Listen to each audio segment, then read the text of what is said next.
ایران مخالف بیان پر رد عمل ظاہر کرتے ہوئے ایرانی مسلح افواج کے ترجمان نے کہا امریکی ایوان اقتدار میں داخل ہونے والوں کو ایران کی طاقت کا بخوبی اندازہ ہے، امریکہ کو کسی بھی قسم کی غلطی کی صورت میں منہ کی کھانی پڑے گی۔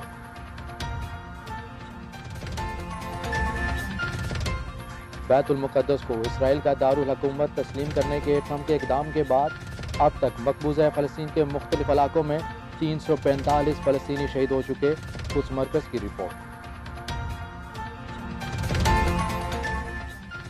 G20 سمٹ کا اعلامیہ جاری، عالمی تجارت سے خامیاں دور کرنے پر اتفاق، جبکہ امریکی صدر ٹرمپ کی غیر سنجیدگی کی وجہ سے دو اہم نکات عالمی تجارت کا مستقبل اور ماحولیات پر بات نہ ہو سکی۔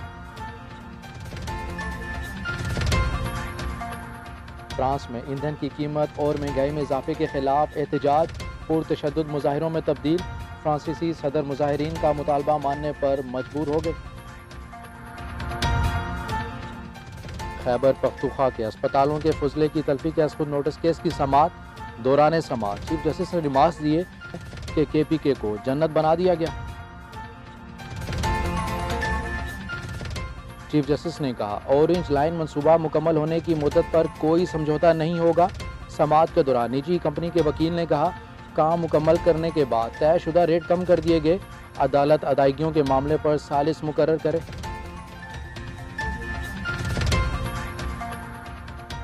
اور 3 ٹیسٹ میچوں کی سیریز کے آخری میچ میں نیوزی لینڈ نے پاکستان کے خلاف ٹاس جیت کر بیٹنگ کا فیصلہ کیا، محمد عباس کی جگہ شاہین افریدی کو پلئنگ 11 میں شامل کیا گیا۔